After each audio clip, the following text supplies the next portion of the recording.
Deep in the mines of Luna Magna, an average Matoran of iron was hunched over, going about his daily tasks. The sound of his pickaxe rang against the brittle white stone. He always came to the mine early to complete his daily excavation quota before anyone else. For some reason, the other Matoran hadn't shown up to work yet, and he was getting exhausted working alone. Usually they're here by now with the excavation equipment, The Matoran of iron muttered.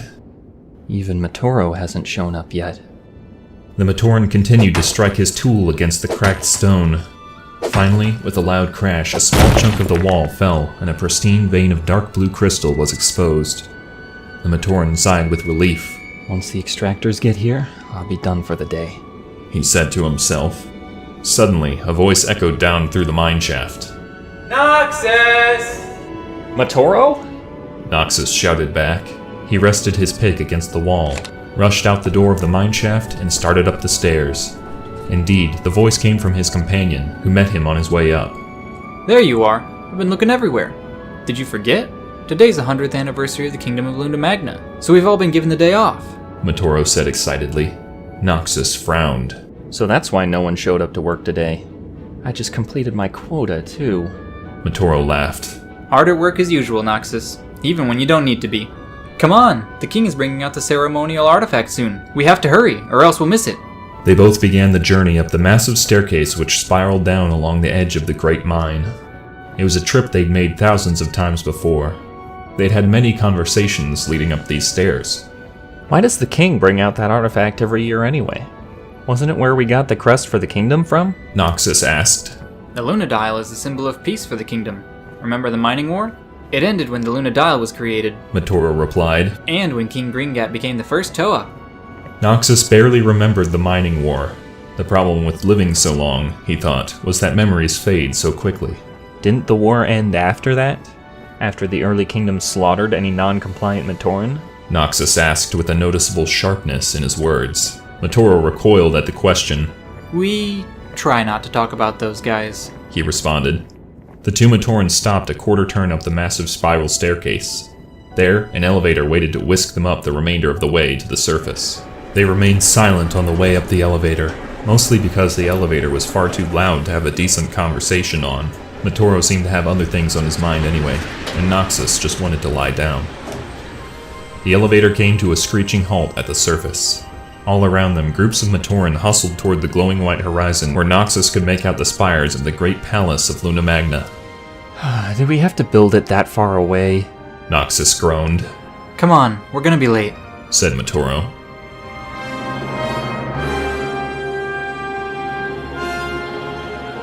When Knoxus and Matoro arrived at the palace, it was so packed that the crowd was spilling out the entrance. Knoxus jumped to look over the heads in the crowd. Upon a raised platform stood King Gringat himself. Lined up in neat rows behind him were the entire Luna Magnian royal army, with recognizable faces standing at attention before the crowd. The captain of the guard, Kallen, Toa of Fire. The army's highest-ranking officers, including Kasi, Toa of Lightning, Chiluno, Toa of Ice, and Minus, Toa of Magnetism. Another face poked out from behind the king. It was the Matoran princess, Leymera. Knoxus still remembered hearing the news of her arrival, but he had never seen her with his own eyes. Apparently, she was found encased in a moonlight crystal that shot up out of the floor in the center of the palace overnight.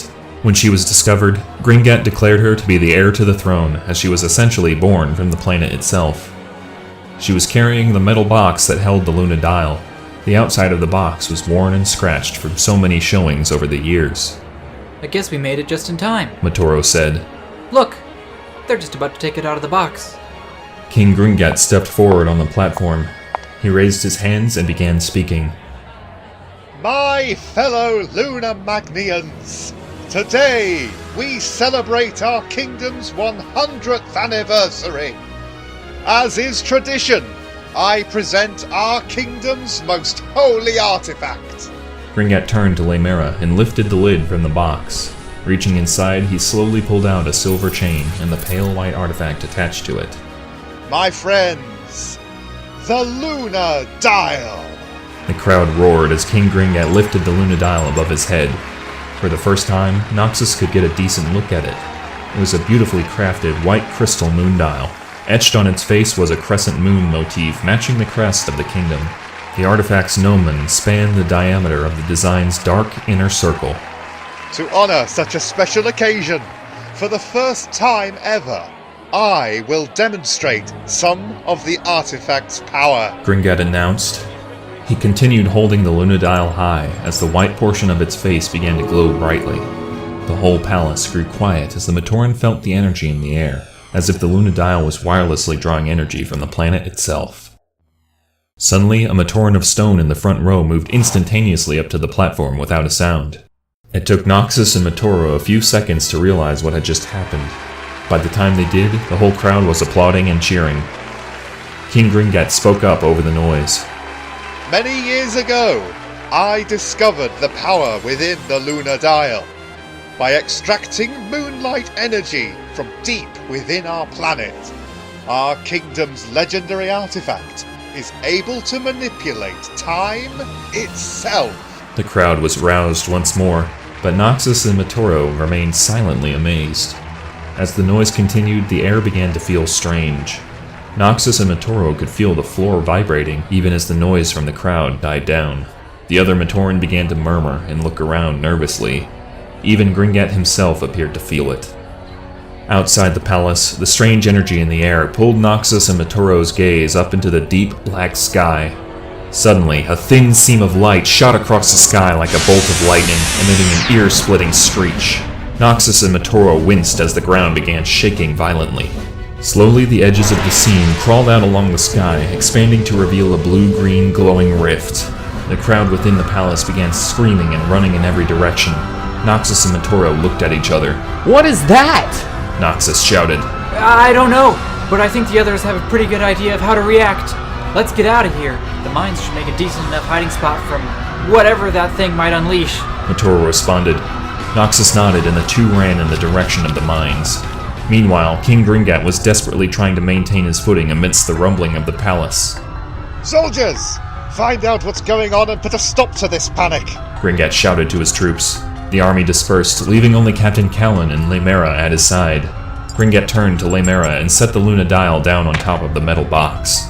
A group of Toa soldiers rushed up behind the king, reporting the scene outside. Callan looked down at Leymera, who was fumbling with the metal box and the artifact. He shook his head, and as he reached down to help, the Lunadial fell to the ground. Leymera knelt to pick it back up, but it suddenly shot out of reach and flew toward the exit all on its own. Callan swiftly reacted, throwing one of his scissor blades at a frightening speed. It pinned the Lunadial by its chain to one of the palace's support pillars. Gringat turned to see the source of the noise.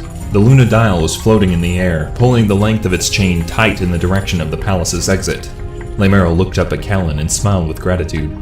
Callan looked down at her too, but their mutual relief was drowned out by a deafening crack.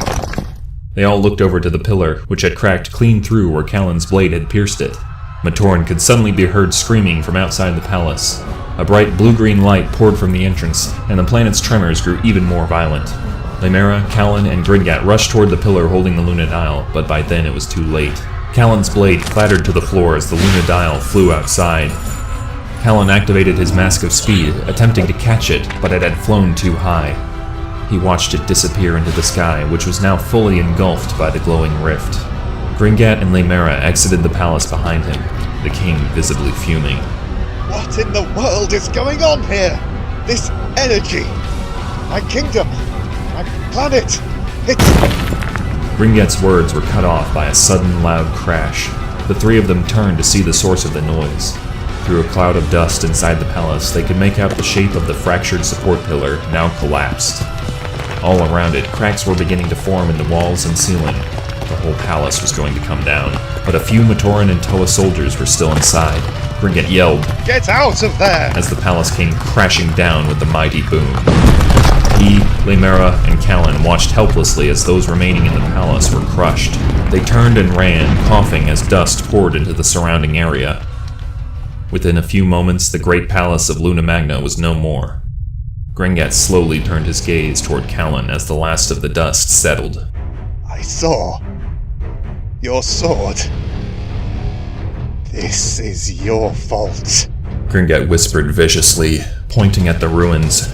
Callan quickly responded, quivering. I tried to stop it. The Lunadial, but something... That light in the sky. It must have pulled it free. You had the ability to stop it. And you failed! Gringet shouted. Callan looked desperately at Leymera, who silently tilted her head to the ground. Please, sir, you must understand. Callan started. My understanding is you are solely responsible for the loss of the Lunar Dial and the destruction of my palace. Gringet screamed, losing all control. I strip you of your rank as captain and banish you from the kingdom. If my guards ever see you here again, I will personally see to it that you are executed.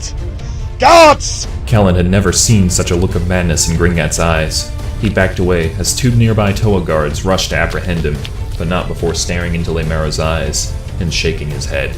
Leymera's shocked expression burned into his mind as he activated his mask of speed and dashed away, far into the outskirts of the kingdom.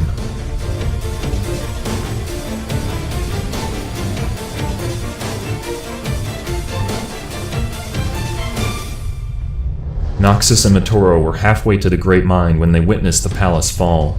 Their brisk escape was slowed by their disbelief. By the glow of the horizon. Matoro gasped. This is no time to mourn our handiwork. Noxus replied. At least we know most of the Matoran made it out, though I'm not sure what became of Gringet and the princess. Regardless, we need to keep moving. Matoro nodded, and the two of them started once more toward the Great Mine. However, the earthquakes were growing so intense that even crawling in a straight line was difficult. This is ridiculous! Noxus screamed over the amplified rumbling. Up above the sky, it's coming down! Yelled the strained Matoran of ice. Shifting his gaze upward, Noxus saw the glowing expanse of the rift engulf the planet's atmosphere. For the first time on Luna Magna, the sky shone brighter than the horizon. A massive boom erupted over the planet as the rift made landfall. Noxus, Matoro, and every other being on the planet felt the impact and was thrown to the ground. Noxus watched as the rift washed over the planet like a tidal wave from space. Here it comes! Matoro shouted. Think we're gonna make it? I guess we'll see, said Noxus.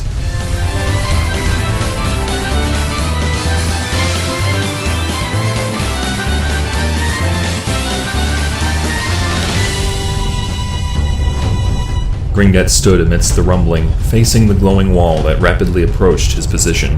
At this moment he cared not for his own life, as the anger that engulfed his spirit had overcame him. He screamed and sprinted toward the rift, which approached frighteningly fast. The rift struck him, sending him flying 8 feet into the air as it washed over the area. Gringet's eyes were open as he and everything else traveled through the rift. For the brief moment he was within it, he saw the thousands of places it was also terrorizing. Foreign planets, unusual nebulas, even desolate islands were all visible through its passageways. Luna Magna was being pulled towards the largest exit, through which Gringet noticed a giant humanoid robot firing massive energy beams into the rift.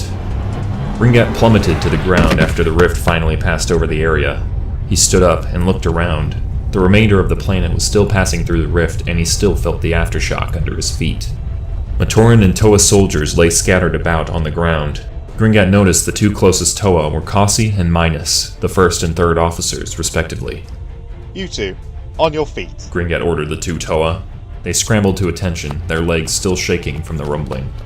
You alright, sir? Kasi spoke up. The rift seems to have done just short of destroying the entire planet. But I'm still here, which means the kingdom is still here. We need to get everyone back in order. Kasi, can I count on you to see to that? Of course, sir. Good. I'm promoting you to Captain of the Guard. See to it that you don't betray my trust like the last one. Minus, that makes you the second officer. I need you both to find out where Cheluna is and gather the Matoran for a head count. Organize the guard and get everyone to safety. The two Toa slammed their fists on their chests and rushed off to fulfill their king's orders. Gringet refocused his gaze on the events unfolding in the sky. Even through the light pollution from the glow of the planet, Gringet could make out the silhouette of the giant humanoid robot which appeared to be manipulating the rift. I don't care who you are or what your story is, but you look strong. You could have stopped this. Gringet said under his breath. A sudden boom snapped Gringet's attention from the giant being. Glowing fragments of unusual objects were falling through the atmosphere all over the planet, causing large explosions wherever they landed. Gringat alerted all nearby Toa and Matoran to run for cover, and he did the same.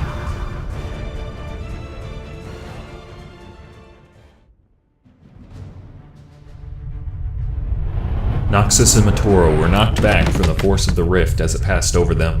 They felt a tingling sensation down to the very atoms that made up their bodies, but the moment was fleeting. The rift continued going, leaving the Matoran and the surrounding area unharmed. Blinking away the blindness from the rift's glow, Knoxus rose from the ground. Huh. We survived? Motoro muttered.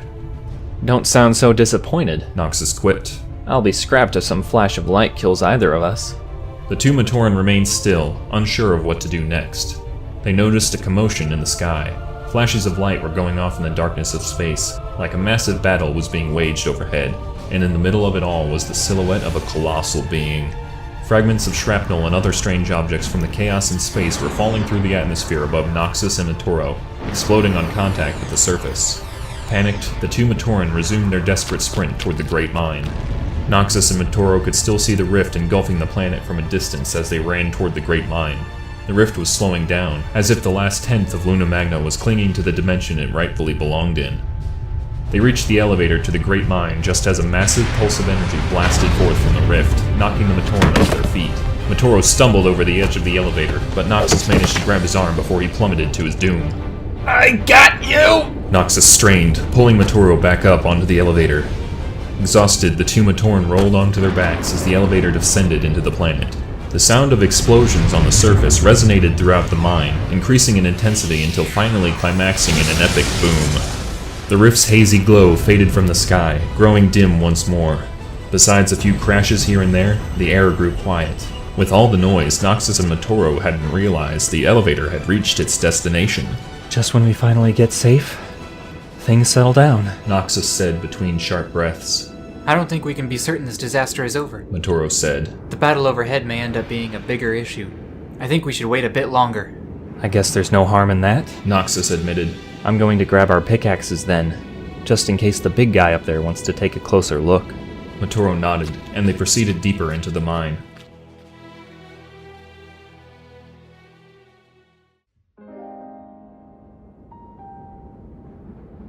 A few hours had passed since the rift disappeared, and the battle in the sky seemed to finally be over. King Gringat had since reorganized his army, who were patrolling the sands around the remains of the kingdom, looking for missing Matoran in the Luna Dial. Gringat and Minus stood amongst the rubble of the palace as more Toa soldiers scoured the destruction to retrieve the bodies of their fallen brethren. 3 dead Toa and 8 Matoran. So far, at least. Minus growled. That makes 22 total deaths, counting the ones we found on the surface. Gringat turned to Minus. I know the anger and grief you're feeling, Minus. But for now, we must focus on rebuilding and preventing any future disasters. Their discussion was interrupted by a low hum in the distance. Minus and Gringat turned, noticing 3 large elliptical craft descending from space. Annoyed, the king started toward the hovering vehicles as a crowd of curious Matoran formed nearby. 3 grapples descended from each craft, pulling the ships to the ground. A ramp opened from the closest of the ships, and shortly after, 6 Toa stepped out and approached the crowd. Gringat marched up to them. Let it be known that you approach Toa Gringat, King of Luna Magna. Try anything, and my guards and I will end you where you stand. A thin but well-armored Toa of Water stepped forward. She had fin-like wings folded behind her back and wore a strange, horned mask. I am Helrix, Toa of Water.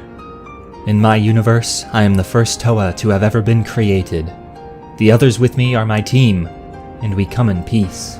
Gringat scoffed. If this was your idea of peace, I'm hardly impressed. Far too many of my people are dead because of this disaster. Care to explain? Or do I have to ask the giant floating in the sky? That certainly won't be necessary. Helrix interjected. I'm a representative of the Great Spirit Matanui. I'll explain the situation as it is currently known to us. Great Spirit, huh? Alright, spill it. Gringat replied, gritting his teeth. The being you see in the sky is Matanui. He is our protector, and the vessel that carries what we call our Matoran universe through the cosmos. Currently, we believe a being from within our universe was responsible for summoning the rift that pulled your planet from the multiverse. As of right now, members of our organization are cornering him, planning to punish him accordingly and confiscate any technology he may have used for such purposes. What of our planet? Do you plan to utilize this technology to send us back? We don't yet know if that's possible. The technology must be studied to fully understand its power. If such a thing were to be attempted now, your people and your planet could be obliterated. Currently, however, we are ready and willing to provide any assistance in rebuilding that which has been lost. That which has been lost is not so easily replaced. Unless your great spirit can bring back the lives of my people and our kingdom's ancient artifact, I doubt it. Considering he was blissfully unaware of what was transpiring in his own universe. A universe in which he had the power to prevent this disaster. Gringat sneered. Elric silently stared at Gringat for a moment. Your kingdom's artifact. What does it look like? Minas spoke up from behind Gringat. It's a white crystal moon dial with a black circle surrounding the gnomon. It's called the Lunadial. Helrix immediately turned and walked toward the closest airship. She approached a terminal near the landing ramp, and a few moments later was returning to Gringat with an object in hand. The Lunadial, I presume? Helrix smirked, holding the object out to Gringat. He stared at it for a moment, then darted forward and snatched the artifact from Helrix's hand. He slowly began to walk into the crowd, but not before turning back once more. All of you are never to return here again! Gringat shouted, pointing to the 6 foreign Toa. Both you and your so-called Great Spirit! From here on out, the planet Luna Magna is closed off to any outsiders. Gringat then left the 6 Toa where they stood in stunned silence. Slowly they collected themselves, and without another word to the Lunamagnian people, left for good. Minas caught up to Gringat, who had rendezvoused with Kossi and Chaluna. The 3 Toa were discussing their next course of action. Kossi, I need you to immediately gather the troops and prepare several battle plans in case of an invasion. Gather as much intel on this Mata Nui as you can. Gringat ordered. Kossi nodded and marched off. Chaluna approached Gringat. Your Highness, I apologize for disappearing on you. I assumed with my mask of levitation, I could scan the outer borders of the kingdom from Matoran stragglers much faster than our troops could on foot. Chaluna, you are one of my most loyal officers, and I appreciate your quick thinking. Please, consult your plans with me beforehand from now on. Gringat responded calmly. Yes, sir. Chaluna saluted. With your permission, I'll continue my search. There's still several Matoran unaccounted for. Gringat stared at the Lunadial which he held in his hands. There was not a single scratch on its surface, and it was glowing just as softly as ever.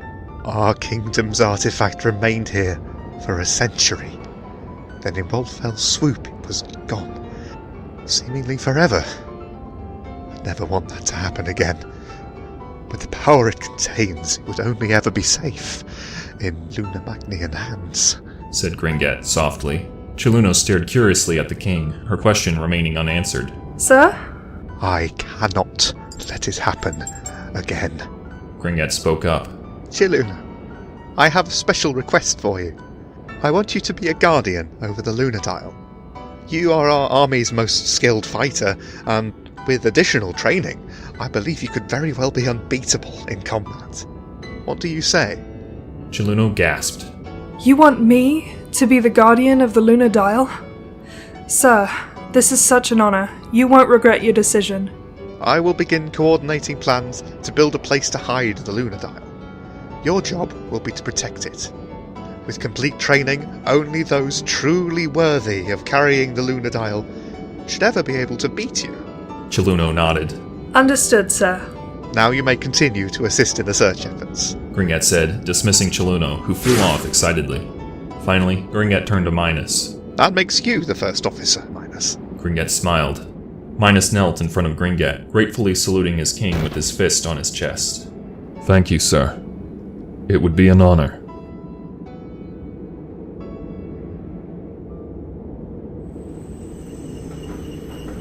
The elevator to the Great Mine ground to a halt at the surface of Luna Magna. Knoxus and Matoro had finally decided to check outside now that the noises had stopped. The two Matoran, armed with just their pickaxes, slowly began to look around. Looks like the action's been over for a while, Matoro said, letting out a sigh of relief. We should probably head back to the kingdom. Or what's left of it. Lead the way, Knoxus responded. I can't imagine the king is very happy, if he's even still alive. They began walking back toward the kingdom once more, but they didn't get far before getting a feeling they were being watched. Knoxus felt an icy stare to his right, and as he turned to look, Matoro spoke. What is that? Matoro's voice resonated through Knoxus's mind as he noticed a shadowy figure standing about 30 yards away from the two Matoran. The figure was in black and silver armor, with piercing orange eyes that stared them down through the eye holes of a Kanohi Huna.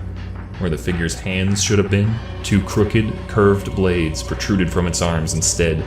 It had a dark aura about it, an aura which haunted every fiber of Knoxus's being. Matoro? Knoxus whispered. Yeah, we should go. Matoro responded. The two of them quickly began to walk away, but the shadowy figure started moving towards them. They broke out into a run, but somehow it was now directly in front of them. They slid to a halt at the figure's clawed feet. Knoxus, this is your end, said the figure in a raspy voice, leaning in toward Knoxus. Matoro slid in between Knoxus and the being. You know me? Knoxus asked. He wasn't used to being acknowledged directly by anyone besides Matoro. What are you? The figure straightened up. Where I'm from, I'm what's known as Makuta. I have come from very far away to kill you, Knoxus. Kill me? Why? The Makuta lifted one blade above its head. It's easier to explain this way. He suddenly brought the blade down at Knoxus, but Matoro jumped up and blocked the blade with his pickaxe. Why must they always interfere? The Makuta sighed. He shoved Matoro out of the way and readied his blade once more. Knoxus scrambled for his own pickaxe, but the Makuta knocked it away with a blast of shadow energy. Knoxus didn't know what he had done to anger this so-called Makuta, but he could tell that he wasn't going to stop until he was dead. The Makuta lunged at Knoxus. He closed his eyes, but instead of pain, Knoxus felt a cold gust of wind blast over him. Opening his eyes, he saw the Makuta lying on the ground in front of a toa of ice. Knoxus recognized the toa. It was Chiluno, one of the Lunamagnian army's officers. Chiluno turned to the two Matoran. Names and statuses, Matoran. Are you hurt? Matoro and Knoxus. We're okay for the moment. That thing attacked us and it called itself Makuta. Matoro sputtered. Knoxus was still too frightened to speak. This matter does not concern you, naive toa of ice, the Makuta shouted as he slowly rose to his feet. This is between me and that Matoran of iron. You will not lay a finger on that Matoran of iron, even if you had fingers. Chiluno shouted back. And naive? I think it's time I give you a traditional Lunamagnian welcome. Chiluno shot a volley of icicles at the Makuta, which shattered and bounced off him harmlessly. She looked back to the Matoran. Okay, run. Knoxus and Matoro followed her advice, once more sprinting toward the kingdom. The Makuta attempted to ignore Chiluno and pursue Knoxus, but she held him back by attacking once more with blades of ice generated from her arms. The annoyed Makuta growled and began to fight back. The Makuta was surprisingly good at combat, taking minimal effort to match Chiluno's skill. He struck at Chiluno's ice blades with such speed that they were chipping with every swipe. Chiluno continued to use her elemental powers to try and slow the Makuta down, but his fierceness in battle forced her backward, in the same direction the Matoran were retreating. The Makuta wasn't fully paying attention to the sword fight either, and instead keeping an eye on the Matoran's escape. This gave Chiluno an idea. She crossed her arms, locking the Makuta's blades with her own. She then froze both their blades together, as well as her feet to the ground, anchoring the two fighters in place. Her foe hesitated for a moment, trying to figure out a way to break free. Enough of this. We're fighting. The least you could do is pay attention, Chiluno said mockingly. You're right. It's past time we finished this, the Makuta responded. Thanks for holding still. Chiluno noticed the ribcage-like armor on the Makuta's chest was slowly opening, revealing the Makuta's hollow core. She saw a small, glowing object inside, but before Chiluno could make it out, a plume of shadow energy burst forth from the opening. It engulfed Chiluno where she stood, blinding her.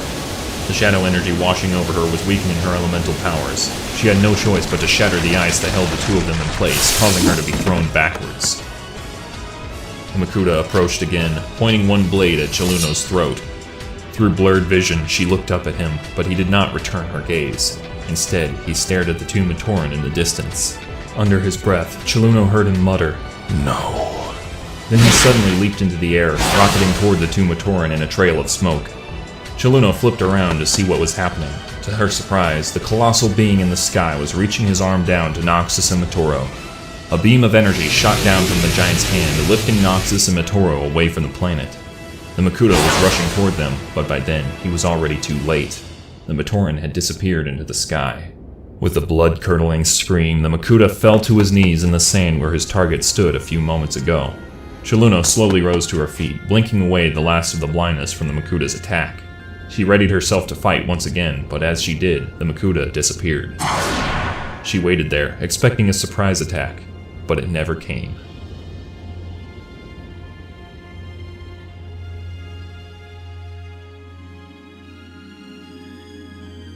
Knoxus couldn't see anything. The last thing he saw was the colossal giant's hand reaching down from the sky and then a bright flash of light. He wondered what became of Choluno and the Makuta, and why the giant in space had suddenly taken an interest in him. Don't worry, little ones. You're safe now. A voice boomed from everywhere at once.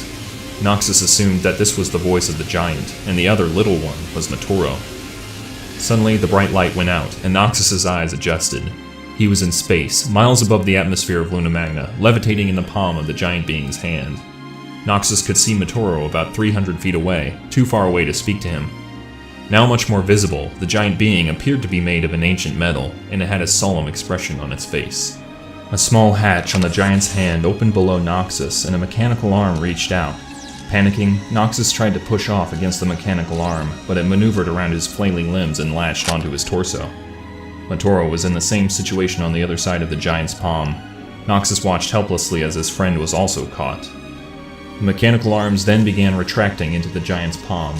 Noxus and Matoro looked at each other one last time as they were pulled inside, hatches closing behind them. Once inside, the arm carrying Noxus started moving along a rail through the robot's interior. It was well lit inside the robot's body and surprisingly high-tech. A few times, Noxus thought he saw various beings moving about through the corridors and catwalks inside the robot, but he figured he was just seeing things. The arm stopped above some sort of spherical canister, and Noxus suddenly felt lightheaded. The arm slowly lowered him into the canister. He wanted to resist, but he couldn't move. He just felt sleepy. The canister was sealed behind him, and everything went dark. What is happening? Noxus thought, fading in and out of consciousness. Giant robots? Rifts in space? A kingdom of Matoran on a glowing planet? Did that really happen? It's so strange. A moment ago, it felt so real. But that's ridiculous. Noxus stirred. Must be the dreams again. Noxus woke abruptly. He was in his tent. Outside, his Fematoran brothers were unloading a boat full of new technology from the southern continent, and one of them had dropped a crate of gears. Waves crashed on the shore of the island of Stelt, the island he and his brothers currently called home. Time to get up, I guess. Noxus groaned. They'll probably be needing my help again.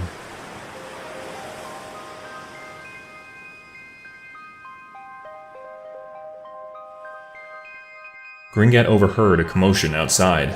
He was in a makeshift hut, having a meeting with several Matoran engineers to design a secret bunker for the Luna Dial. Wondering what all the fuss was about, he exited the hut. A group of Toa soldiers were assisting an injured Toa returning from the outskirts of the kingdom. Gringat approached the soldiers. The Toa they were assisting was none other than Choluno. She was limping, but nevertheless saluted the king. What happened? Gringat asked. Choluno was weakened, but not unable to speak. I was searching the area around the Great Mine when I noticed 2 Matoran getting attacked by a strange being. I tried to rescue them, but this thing, it was made of shadow. It called itself Makuta. I fought it, but it was too powerful. This Makuta, what was it doing on my planet? Why was it attacking Matoran?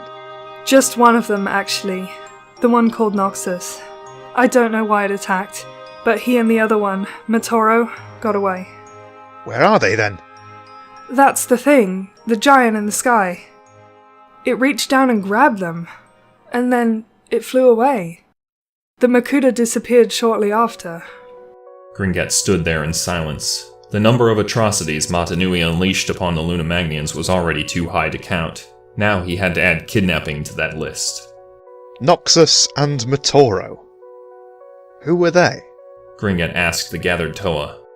A nearby Matoran spoke up. They're miners, sir. Like myself. Matoran of iron and ice, respectively. Minos approached Gringat from behind. Sir, they were the last Matoran unaccounted for. I want those names to be remembered. Gringat announced, sadness in his voice. All these losses, while unfortunate, will be our motivation. We will honour the names of these lost ones, so that all of Luna Magna may know of their sacrifice in the future. These innocents paid the ultimate price to reveal the name of our enemy. Gringat raised a fist into the air. And that name is Matanui.